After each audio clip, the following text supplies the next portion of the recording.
नमस्कार। आज कुंडली में मैं कारागार योग के बारे में आपसे दो सूत्र की चर्चा करूंगा।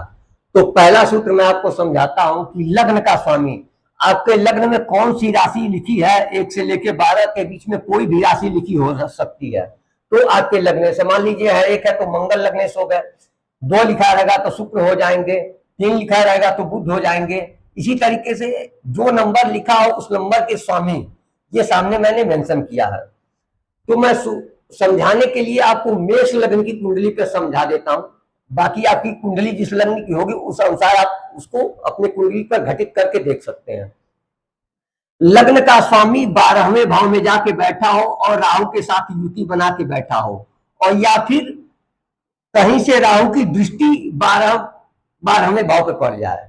लग्नेश 12वें भाव में बैठे हों, कहीं से राहु की दृष्टि उनके ऊपर पड़े, या फिर राहु लग्नेश के साथ 12वें भाव में बैठे हो।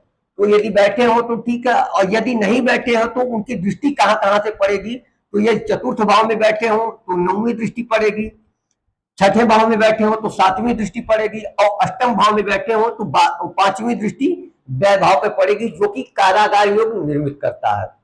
अब दूसरा सूत्र मैं समझा देता हूं कि लग्न के स्वामी और 6ठे भाव के स्वामी, तो मेष लग्न की कुंडली में 6ठे भाव के स्वामी होते हैं बुध और मंगल लग्नेश होते हैं।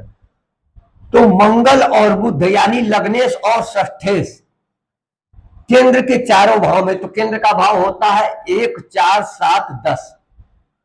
लग्नेश और षष्ठेश केंद्र के चारों भाव में से किसी एक भाव में बैठे हों और उस पर राहु या फिर शनि की दृष्टि पड़ जाए तो कारागार योग निर्मित होता है। यदि दोनों ग्रहों की दृष्टि पड़ जाए ऐसे योग पर तो कुछ प्रबल योग निर्मित हो जाता है। तो ऐसे में आप मां बगलामुखी की साधना आराधना करके, जो कि मां बगलामुखी शत्रुहंता, उनको शत्रुओं पर विजय प्राप्त करने के लिए मां बगलामुखी की आराधना की जाती है। तो इस जेल योग को के प्रभाव को कम करने के लिए आपको मां बगलामुखी की आराधना करनी चाहिए। यदि आप भी अपनी कुंडली उठाइए, यदि यह दुर्योग आपकी कुंडली में निर्मित हो रहा हो तो आप भी मां बगलामुखी की आराधना अथवा भोलेनाथ की आराधना करके इस योग के दुष्प्रभाव को कम कर सकते हैं।